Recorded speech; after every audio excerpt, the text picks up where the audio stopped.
Palavra Rema, um tempo de esperança para a sua vida.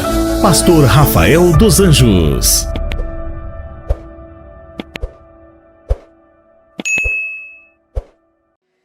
Nós vamos continuar hoje uma mensagem que nós iniciamos na semana passada. Quem estava aqui semana passada? Não fugiram, né? Que bom que vocês voltaram. Pensei que a gente ia perder até a ovelha semana passada com a mensagem. Essa palavra que Deus colocou no nosso coração, uma série com 2 mensagens. Semana passada nós iniciamos ela, Marcos, capítulo 10, versículo 9. O que Deus uniu, o homem não separe. O tema da mensagem, dessa série de mensagens, é o Deus que une e o Deus que separa. Esse texto que nós lemos em Marcos, ele tem 2 verdades, diga comigo, 2 verdades. Uma verdade é explícita e a outra verdade é implícita. A verdade explícita, o que Deus uniu, não separe o homem. A verdade implícita, o que Deus separou, não una o homem. E na semana passada nós trabalhamos a parte da verdade implícita, ou seja, ao que Deus separou, não una o homem. Quem estava aqui ouviu, mas eu vou recapitular algumas coisas para nós entrarmos na mensagem de hoje. Deus nos mostrou na sua palavra algumas coisas que Ele separou e que nós não podemos unir. Nós trabalhamos Gênesis e aprendemos que Deus, Ele separou as trevas da luz. E lamentavelmente tem muita gente unindo isso. Unindo as coisas que não são de Deus com as coisas que são de Deus. A segunda coisa que Deus nos ensinou na semana passada, se você não esteve, procura no YouTube depois essa mensagem para ser abençoado completamente com ela. A segunda coisa que Deus separou e que nós não podemos unir, a Bíblia diz que Deus separou a água da água. Ou seja, como que nós vamos saber separar a água de água? A água, nesse sentido, as coisas são muito parecidas e essa é a maior dificuldade dos cristãos nos tempos de hoje. Separar as coisas, porque tem muita coisa que parece ser de Deus e não é de Deus. Tem muita gente porque é bom faz, mas não é porque é bom que é certo. E o maior inimigo do certo não é o errado. O maior inimigo do certo é o bom. Por exemplo, a Bíblia diz que no início de todas as coisas, Gênesis, quando Deus disse ao homem, não comam do fruto dessa árvore, do conhecimento, do bem e do mal. A Bíblia diz que a Eva está debaixo da árvore, observando ela, quando uma serpente vem, a serpente, Satanás, e diz a ela o quê? Coma esse fruto. Deus falou para vocês que se vocês comerem, vocês não devem comer, sabe por quê? Porque se vocês comerem, vocês vão ter a mente igual a dele. Então coma esse fruto, por quê? Porque é bom de se comer. É bom? É. Mas é certo? Não é. Tem muita gente não sabendo diferenciar água de água. E estão unindo coisas que Deus não mandou unir. Outra coisa que nós aprendemos na semana passada é que tem que haver separação entre o dia e a noite. Nós tivemos esse ano algumas situações que as luas apareceram diferentes. Teve lua de sangue, teve a lua azul esse ano, teve até a lua de verdade, sabiam? E nós, durante todo esse tempo, teve dias de lua cheia, lua bonita, muito próxima da terra ou a terra próxima dela, enfim, muito claro, uma noite muito clara. Mas a melhor noite de luar que existe nunca vai fazer da noite um dia. Por quê? Porque o que Deus separou, o homem não pode unir. Verdade implícita. Da mesma forma, tivemos um eclipse agora, mês passado. Nós aqui na nossa região estávamos em tempo de chuvas e não conseguimos vê-lo. Mas muitas pessoas do Nordeste, principalmente, conseguiram ver esse eclipse. Ele cobriu completamente o sol. Porém, o maior eclipse que haja nunca vai fazer do dia noite. Por quê? Porque as coisas que Deus separou, o homem não pode unir. As coisas que Deus separou, o homem não pode unir. E por último, nós aprendemos na semana passada também que Deus fez separação entre o povo de Deus e o povo que não era de Deus. O povo de Deus e o ímpio. O povo de Deus e o mundo. Ah, pastor, mas eu estou no mundo. Perfeito, você está, mas você não é do mundo. Você é lavado e remido pelo sangue do Cordeiro de Deus. Você é diferente. E não é pela roupa que você veste, por mais que nós não pregamos nessa igreja usos e costumes, que é uma doutrina humana, mas pregamos a decência. Ou seja, as pessoas não olham para nós e dizem que nós somos diferentes pela roupa que nós vestimos. Elas olham e dizem, é diferente porque carrega a marca do Calvário, porque leva a marca de Cristo. Nós somos o povo santo, o sacerdócio real, o povo adquirido, o povo escolhido. Antes não éramos o povo de Deus, mas o dia que entregamos a nossa vida para Jesus, nós nos tornamos filhos de Deus, amados, perdoados, aceitos. E nós temos que ser diferentes. Temos que ser diferentes. As pessoas não podem olhar para nós e ver as coisas que o mundo faz. Por quê? Porque nós somos diferentes.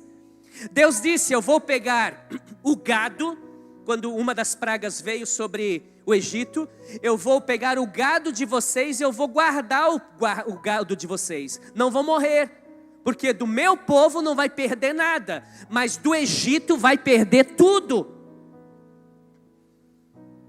E o gado fala de você ter bens, de conquistar coisas nessa vida, que também, não que seja tão importante, mas também é importante. E Deus está dizendo, não vão tocar naquilo que é teu, se tu é meu povo. Se tu é dizimista, ofertante, fiel, não vão tocar ali. Por quê? Porque você entendeu que isso é meu. Se você é meu povo, você cumpre o meu mandamento. Isso é o que nos faz, isso é o que faz a separação entre nós e o mundo. O mundo está perdido, nós sabemos disso. O mundo jaz no maligno. O mundo está perdido, irmãos. Não tem mais jeito para o mundo. Aliás, tem um jeito, se eles quiserem. E o nome dele é Jesus Cristo. Que nós, como povo de Deus, vamos apresentar a essas pessoas. É por isso que alguns dizem, mas vocês não bebem, não fumam, vocês não fazem nada de errado, né? É, por isso. Não é porque nós... Olhem para mim. Pastor, mas ainda eu fumo. Não, tá. Resolva você com Deus isso. Pastor, mas eu vou para o inferno? Não, talvez você vá mais cedo para o céu só, se você continuar fazendo. Mas olhem para mim, olhem para mim. Nós somos diferentes. Diga, eu sou diferente. Só quem é diferente, grita bem alto, eu sou diferente. Olha para o irmão do lado e diz assim, olha aqui como eu sou diferente. Tem alguém diferente? Dá um glória a Deus. O que Deus separou, nós não podemos unir. E hoje nós vamos falar de verdades explícitas. O que Deus uniu, o homem não pode separar. Porque um dos grandes perigos que nós falamos semana passada também, é de nós unirmos o que Deus separou e disse para não unir. Porque quando a gente une as coisas que não deveriam unir, elas se fundem em uma só. E daqui a pouco você começa a confundir o que é de Deus e o que não é de Deus. Esse é o maior perigo de você unir o que Deus não mandou você unir. É por isso que existe tantas pessoas hoje em dia que dizem, mas isso não tem nada a ver. Aquilo que antigamente, quando se converteram, o primeiro amor no coração, separava, não, isso aqui não posso fazer, isso aqui é do mundo. Isso aqui não, isso, eu não vou fazer isso. Por quê? Porque o que Deus separou eu não vou unir. Mas hoje existem tantos movimentos, né, cristãos, vamos assim chamar. A internet apresenta tanto conteúdo de uma hipergraça que pode tudo, uma vez salvo, sempre salvo. Aceitou Jesus, você vai para o céu, indiferente do que você for viver. Não se engane. Sem santidade, ninguém verá a Deus. Continue sendo aquele que separa assim. Pastor, mas me chamam de radical. Não estou nem aí. Pastor, mas me chamam de quadrado. É melhor ir quadrado para o céu do que redondo para o inferno. Diga comigo, eu prefiro ir para o céu. 3 pessoas preferiram. Vamos lá, vou dar uma chance, vai. Eu prefiro ir para o céu. Amém. Quantos estão aí? Se você voltou, agora levou uma lambada dupla, né? Nós, não você. Declare, eu não vou unir o que Deus separou. Agora vamos falar das coisas, das uniões que Deus fez. Pastor, como eu sei as coisas que Deus uniu? Está na Bíblia. De Gênesis a Apocalipse tem dezenas de centenas de coisas que Deus uniu e Ele não quer que separe. Sim, esse texto que nós lemos, uma verdade explícita dele, fala do casamento também. O casamento, um só, para a vida toda. Por isso é muito importante você escolher com quem você vai casar. Por quê? Porque é um só para a vida toda. Para a vida toda. Ai, pastor, mas meu marido é uma encrenca. Você que escolheu. Mas a minha esposa, meu Deus, pastor, ela é gastadeira. Falo ou não falo? Foi você que escolheu. E cada um tem o que merece. É. Porque não pensou mais. Porque não orou mais. Agora casou, meu filho. Se vira. Para a vida toda. Aleluia. E nem adianta orar a Deus, mata ela, porque a morte pode nos separar.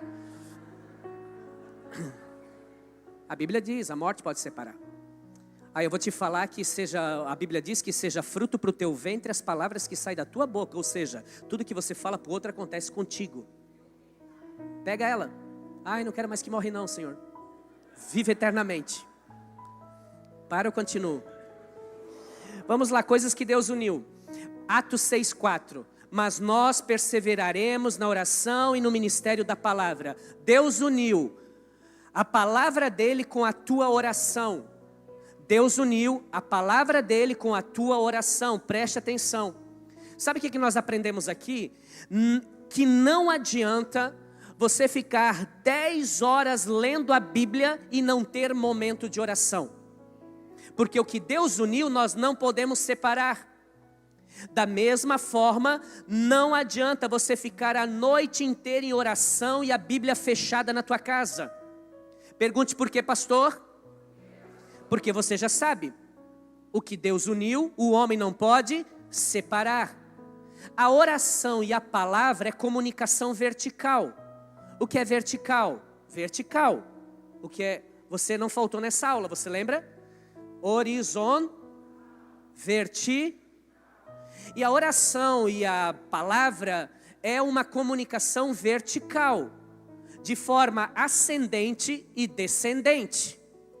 Quando eu oro, a minha oração ela é vertical ascendente, de baixo para cima.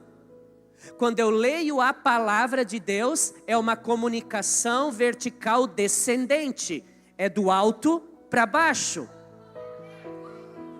Então quando eu oro, eu falo com Deus. Quando eu leio a Bíblia, Deus fala comigo. Ah, eu vou falar.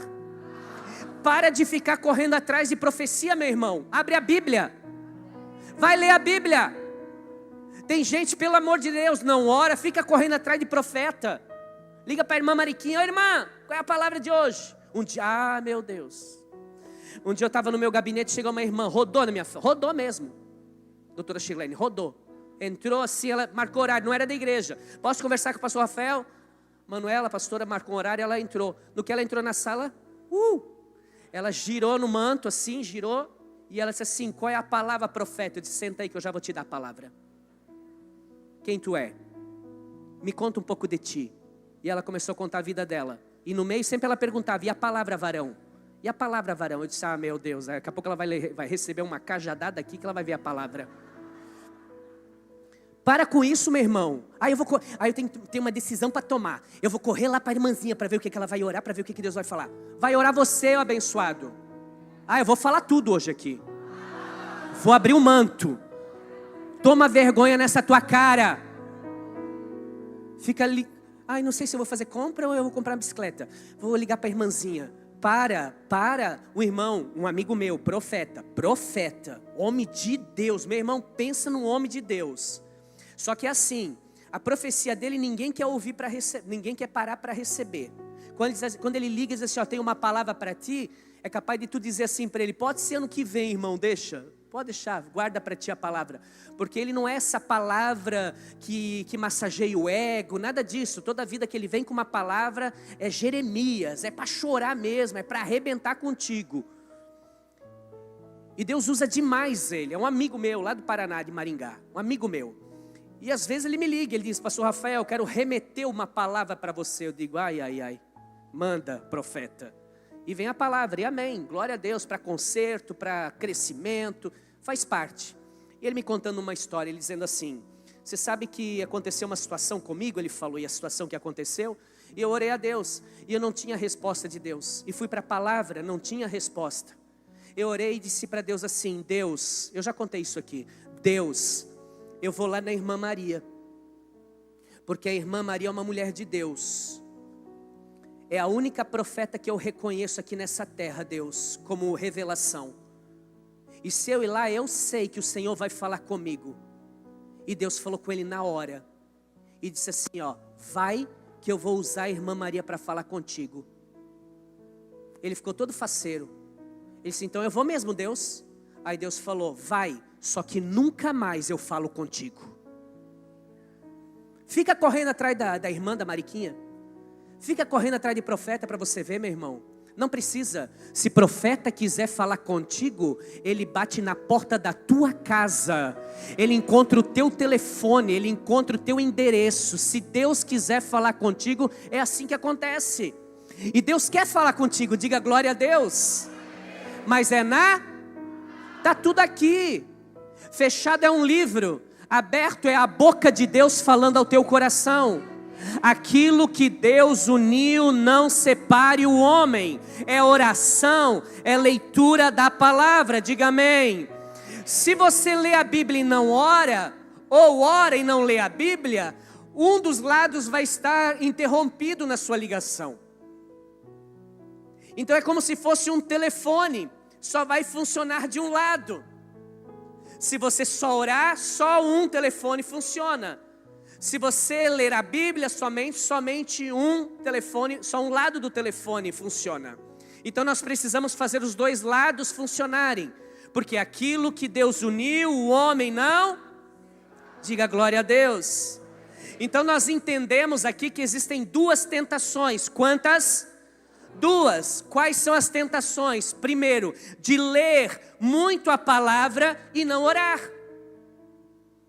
E a segunda tentação é de orar muito e não ler a palavra, desprezar a palavra. E como consequência, você vai ter um desequilíbrio espiritual. Se você só ora, não que não seja importante. Ou se você só lê a Bíblia, não que não seja importante. Mas se você não fizer os dois, o que vai acontecer é que você vai ter um desequilíbrio espiritual. Quando um dos dois está ausente, ocorre uma crise na tua vida. Agora, quando os dois estão ausentes, o que acontece é um caos. Se você ora e não lê a Bíblia, você vai ter crises. Se você lê a Bíblia e não ora, você vai ter crises. E se você não lê e não ora, você vai ter caos. E tem muita gente que não entende porque a vida dele não vai. Não ora, não lê a Bíblia. Não, mas eu leio a Bíblia e ora? Não, realmente, orar eu estou meio fraco. Crise, vai ter crise. Olha para mim, Deus te ama. Deus te ama. Quantos são pais aqui que amam seus filhos? Amém. Você vai permitir de tudo na vida do teu filho para que ele fique contigo. E Deus é igual. Inclusive Deus permite a gente colocar o dedo na tomada para correr para ele e dizer que doeu. Está entendendo? Então quando eu oro, ou quando eu não oro, quando eu não leio a Bíblia, eu estou dando legalidade para quê? Para que coisas, caos, crises aconteçam na minha vida, para eu correr para os pés. Para que tem que ser assim, irmãos? Por que a coisa tem que piorar para você orar? Por que a coisa tem que piorar para você ler a Bíblia? Por que o teu casamento tem que estar por um fio para você começar a fazer um propósito de oração pelo seu casamento? Por que o teu casamento tem que estar por um fio para você começar a ler a Bíblia? Fazer isso uma disciplina dentro do teu lar. Eu estou falando com alguém aqui essa noite. Aquilo que Deus uniu, o homem não pode separar. E Deus uniu a palavra e a oração. Segundo, para o continuo. Êxodo 28:34 está falando da composição da roupa sacerdotal. Há um traje para o sacerdote usar para entrar no tabernáculo. E nesse traje tem as 12 pedras preciosas no peitoral. E existe algo muito interessante nas orlas do vestido, do manto do sacerdote. Ele diz o seguinte: uma campainha de ouro e uma romã, de um lado. E do outro lado, outra campainha de ouro e outra romã. Havendo nas ambas partes, haverá nas abas do manto ao redor campainhas, sinetas e romã, fruto. Fruto. O que nós aprendemos aqui? Romã é um fruto, campainha, um sinalizador, um instrumento de toque. As romãs nos lembram fruto. Que fruto? Fruto do Espírito Santo. Quem é cristão, dentro dele tem o Espírito Santo. E se tem o Espírito Santo, tem fruto que prova que ele tem o Espírito Santo. E a campainha, ela representa os dons espirituais. Quantos são os dons espirituais, igreja? Eu vou dar uma dica: 12. Quantos? 12. Se você não fez ainda a escola de princípios, 9. Se você não fez escola de princípios, faça na igreja, vem aprender com a gente. Aqui nós aprendemos outra coisa que Deus uniu e o homem não pode separar. O que é? Dons e fruto. Deus te dá dons, você tem que dar fruto. Se Deus me deu o dom, eu preciso dar a ele fruto. Não tem como andar, aliás tem, mas não é sugerido. Deus diz que nós temos que viver os dons, mas temos que apresentar frutos. Quais são os frutos? 1 Coríntios capítulo 12, você lê depois. A partir do verso 7 até o 11, fala dos 9 dons espirituais, que são divididos em 3 grupos. O primeiro grupo são os dons de revelação. O segundo grupo são os dons de poder. E o terceiro de inspiração ou vocal. Eu vou explicar melhor para você isso. Vamos lá. O primeiro, os dons de revelação. Palavra de sabedoria. Palavra de conhecimento e discernimento de espírito. Esses estão no grupo número 1, que são os dons de revelação. No grupo 2 são os dons de poder. Quais são eles? Fé, dom para curar e operação de milagres. Também são dons. Você não acredita que alguém cura alguém pelo poder que ele tem, né? Não, é pelo poder do Espírito Santo que está nele, é o dom de Deus que está nele. Ai, pastor, eu conheço fulano lá que cura. Não é ele, é o dom de Deus que foi dado a ele para que houvesse a cura. E por último, os dons de inspiração, vocais. O dom de profecia, o dom de oração em línguas estranhas, a língua dos anjos, e o dom de interpretar as línguas estranhas. Tudo isso que eu estou te falando é dom. Agora, você pode ter os dons, mas isso pode levar você a nenhum destino se você não estiver paralelamente com as romãs, com frutos. Eu vou explicar melhor isso para você. Do que adianta você ter a palavra de sabedoria, que é um dom, e você não ter amor, que é fruto? O que adianta eu ter uma palavra de sabedoria, mas ver alguém mal e não trazer uma palavra para ele, porque eu não tenho amor? De que adianta eu ter a palavra, ser um teólogo que prego, mas não ajudar um mendigo que precisa de um prato de alimento? De que adianta eu provar que eu não tenho amor pelo próximo, de ter ódio no coração? De que adianta? Não tem como, tem que andar junto, dom e fruto. Do que vale nós termos a palavra de ciência e não ter alegria? Ou seja, eu tenho uma palavra de revelação para entregar para a igreja e eu não fico feliz com isso. Eu tenho uma palavra para entregar para o irmão, mas eu não sinto prazer em fazer isso. Tem que andar unido. Do que adianta eu ter o dom de operação de milagres, e Deus me concedeu o dom de orar pelas pessoas, elas serem curadas, mas eu não sou bom, benigno, que é fruto? De que adianta? A pessoa tem o dom, Deus usa ela com o dom, mas ela é uma pessoa má, ela não é uma pessoa boa. Do que adianta? Ah, meu Deus, eu vou falar. Falo ou não falo? Do que adianta você ter o dom de oração de línguas, mas a tua língua é desse tamanho e tu é fofoqueiro? Vou continuar, estou me soltando. Do que adianta você ter o dom de língua e é brigão? Na igreja, xarabassuri cantarabalabada xerere. E aí, meu irmão, quando chega ali fora no estacionamento, briga com o diácono. Ó a língua, ó. Que adianta? Que adianta orar em línguas no culto, levantar a mão, mas é um gritão que os vizinhos, todo mundo sabe quando chega em casa. Para ou continuo? Do que adianta você ter o dom e não ter fruto? O que Deus uniu, não separe o homem.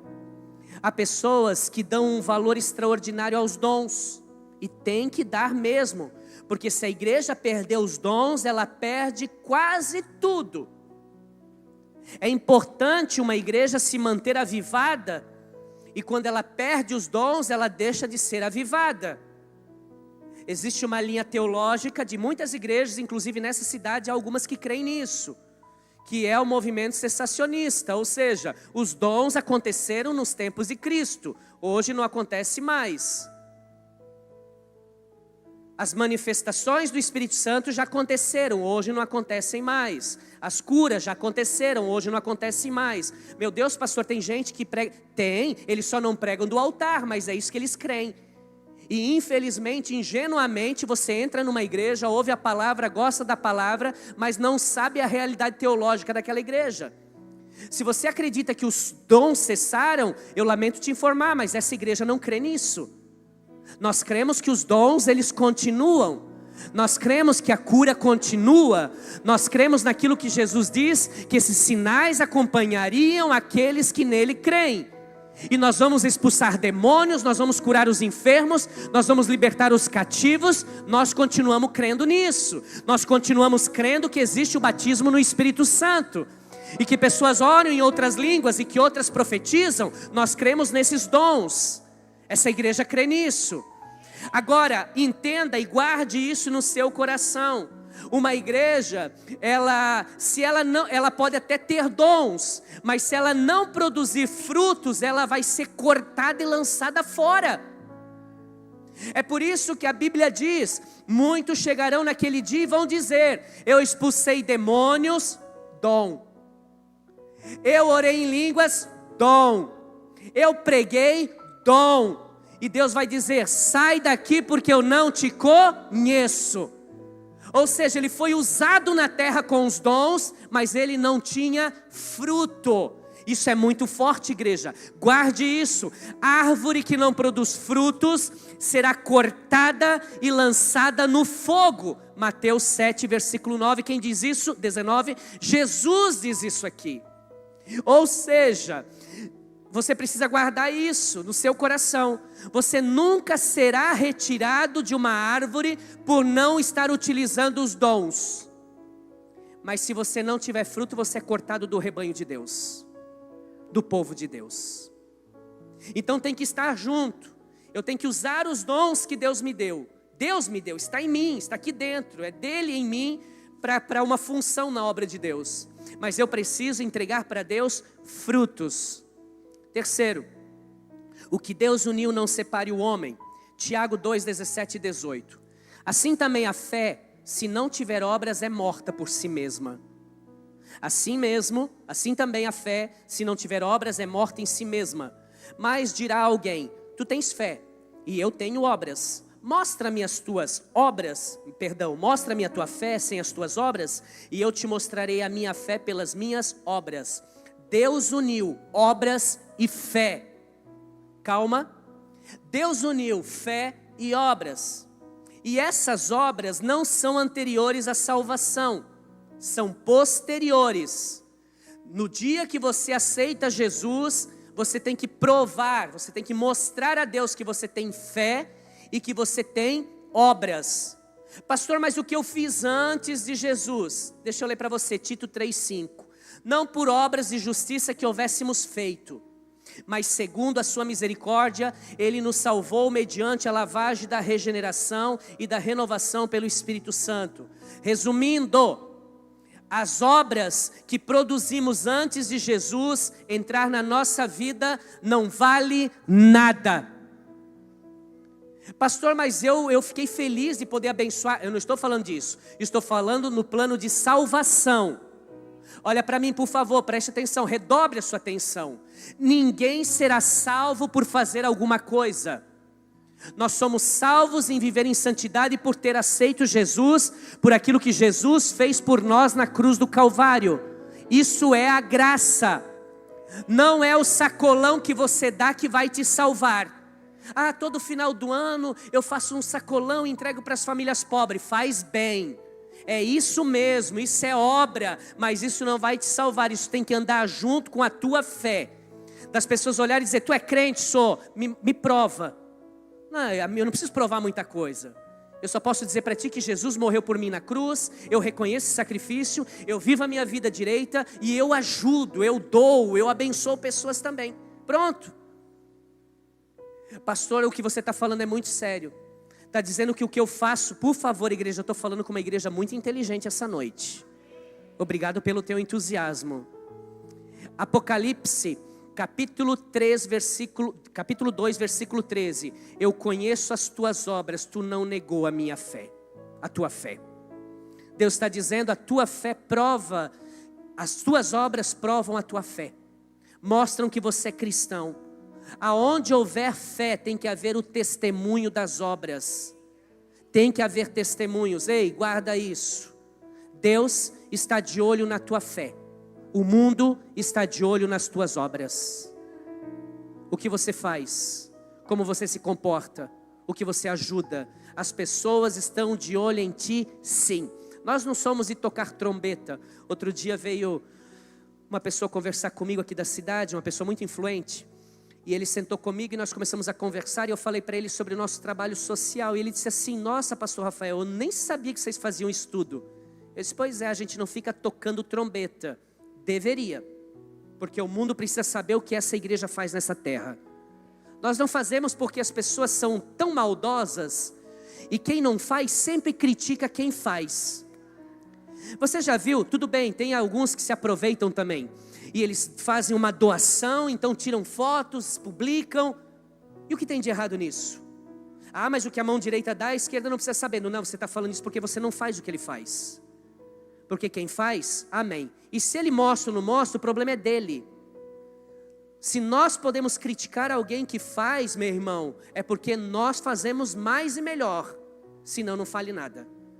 Então essa ideia de você dizer, fizeram lá, para mim, doação com foto não é doação, é marketing, querem se aparecer, querem não sei o quê. Nós não fazemos isso.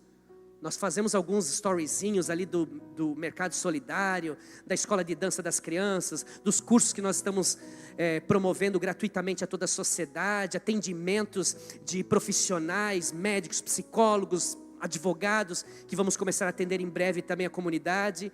Nós não tocamos trombeta, mas deveria. Por quê? Porque o mundo precisa saber que tem crente nessa cidade que entendeu a verdadeira religião. Qual é a verdadeira religião? É não deixar faltar nada na mesa do órfão e nem da viúva. Mas não basta somente isso. Tem que ter fé depositada no Senhor Jesus Cristo, que é o nosso Senhor. Diga, eu não posso separar fé e obras. Quais são suas obras? Se não tem, precisa ter. Faça alguma coisa. Eu quero te desafiar hoje, nessa noite, a você fazer algo para alguém essa semana. Quantos querem esse desafio? 4 pessoas, tudo bem. É com vocês mesmos então que Deus falou. Essa semana, fazer algo diferente para alguém. O que é, pastor? Não sei. Você vai no mercado talvez, e quando antes chegar a sua vez, você vai lá atrás nas bolsas lá, nas embalagens, você ajuda a embalar. Ao invés de reclamar que está demorando, você vai lá, ajuda a embalar e dá para alguém. Outro dia alguém falou para mim, pastor, estava no mercado e Deus falou comigo, paga a compra dessa mulher da frente. A mulher estava fazendo a compra, eu fui lá, pastor, quanto deu tanto? Eu paguei, está aqui, ó. Obras, nós somos cristãos, nós somos diferentes. São obras, pastor, não tem dinheiro, mas você pode ensacolar as compras.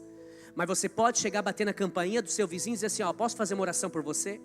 Sabe, irmão, semana retrasada eu estava no mercado aqui da cidade e tinha um movimento evangelístico lá dentro do mercado, sorrateiramente. Talvez alguém passou pela mesma situação. Eu estava ali na prateleira escolhendo algo, de repente um garoto veio e me mirou de longe assim, ó.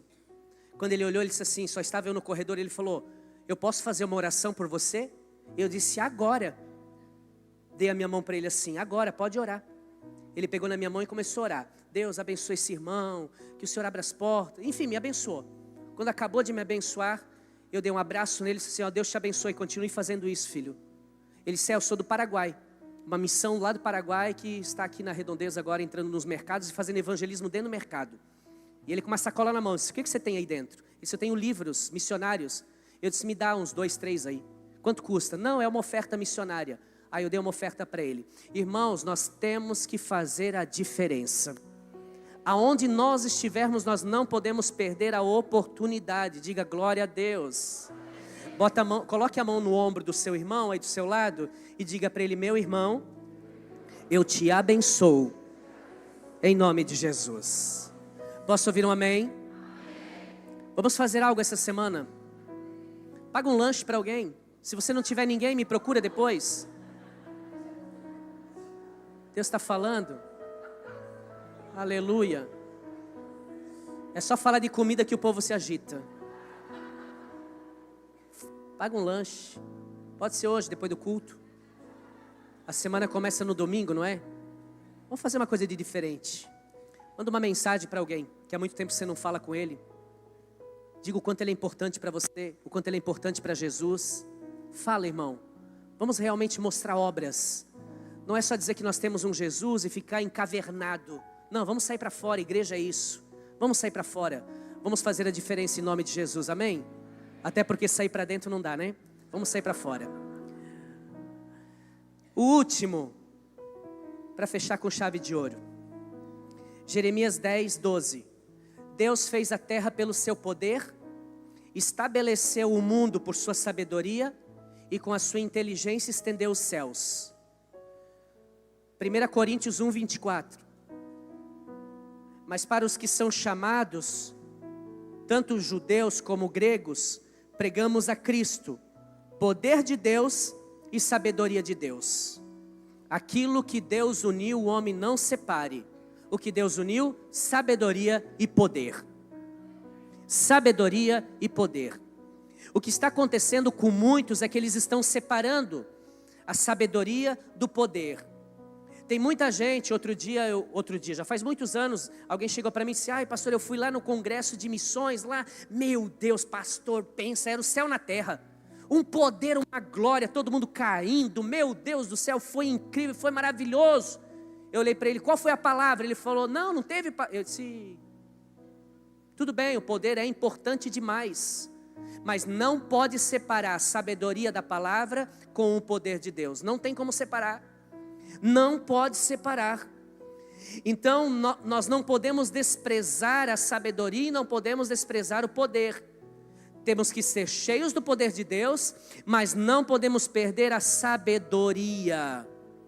Jesus está numa festa de casamento, acabou o vinho. Capítulo 2 de João, Jesus diz o quê? Tragam essas talhas de pedra, esses vasos de pedra com a água, ou tragam a água. E a Bíblia diz que Jesus transforma a água em vinho, o melhor vinho da festa. Ou seja, transformar a água em vinho é o poder. Mas para que o poder se manifestasse, tinha que ter a sabedoria. Qual é a sabedoria? Tragam a água das talhas. A palavra existiu. Não me venha com essa de poder sem palavra. Os dois andam juntos. Os dois caminham juntos. E aquilo que Deus uniu, o homem não pode separar. Guarde isso.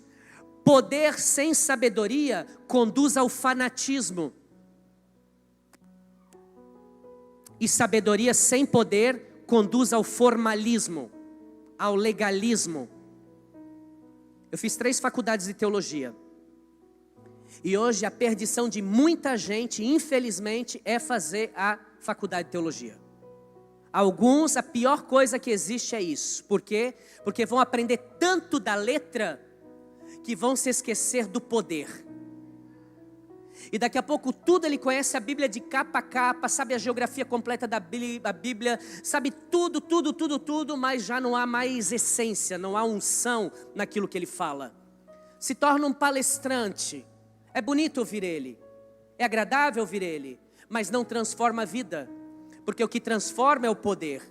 Paulo diz, a letra mata, o que vivifica é o Espírito. Então nós temos que ter um cuidado. Por quê? Porque muita sabedoria sem poder conduz ao formalismo, ao legalismo, ao falso moralismo. Mas da mesma forma, muito poder sem sabedoria conduz a um fanatismo. Quantos cristãos que são muito poderosos, de igreja de muito fogo, muita unção, com pouca palavra, e que se tornam legalistas, ou se tornam pessoas fanáticas. Então, se você for falar para ele sentar aqui, e ele sentou nesse culto hoje, está recebendo palavra de sabedoria, já recebeu o poder na hora do louvor, vai receber no final do culto, está recebendo poder na palavra, mas está recebendo instrução, para ele isso aqui é terrível. Ele queria estar pulando, ele queria estar alguma coisa, porque é o fanatismo. E o fanatismo se fecha para a verdade. O fanatismo se fecha para a palavra de sabedoria. O poder se manifesta nas emoções, entenda isso. O poder se manifesta nas emoções e não há nada de errado nisso. Quando estamos recebendo o poder de Deus, o que acontece? Choramos. Alguns recebem a unção de gozo, riem descontroladamente. Alguns chegam a cair. Alguns rolam. Acontecem muitas coisas com o poder de Deus. Para alguns, parece que não está acontecendo nada, mas interiormente está acontecendo algo extraordinário. Isso é o poder e ele manifesta nas emoções. Mas a sabedoria, ela se manifesta nas reflexões. Tudo que você está ouvindo hoje aqui, você vai sair com essa palavra e vai ficar refletindo nela. Se fosse só o fogo, você ia chorar, rodar, cair, ir embora, e daqui a 1 hora já foi tudo embora. Agora a palavra passará os céus e a terra, mas a palavra não vai passar jamais. Eu não sei você, mas eu lembro de mensagens de quando eu me converti. Eu lembro a primeira mensagem que eu ouvi dentro de uma igreja evangélica numa terça-feira, quando o pastor pregou aquela mensagem. Isso ficou gravado nas tábuas do meu coração. E eu já vivi muitos momentos de poder, de unção, de oração, de mover, de não ter nem como pregar às vezes, e isso é perigoso. Enfim, mas eu lembro de muitas situações como essa. Mas isso tudo passa. Agora, o que não passa de fato é a mensagem, a palavra de sabedoria que é pregado ao nosso coração. Por isso essa igreja é uma igreja da palavra. Ah, mas não tem 3 horas de louvor como a igreja lá, outra lá meu, a gente fica lá, chui, aleluia, glória. Amém, querido, Deus te abençoe, gosta, ir lá, vai lá, Deus te abençoe. Mas se tiver um tanto assim de louvor e um tantinho assim de palavra, eu lamento te informar, você não está no lugar certo. Tem que ter palavra. Eu era pastor de jovens. Eu lembro que nós trouxemos uma banda para tocar, de Itajaí, lá do Mevan. Eles tocaram aqui. De repente uma moça chegou do meu lado e falou assim, pastor Rafael, vai ter palavra hoje?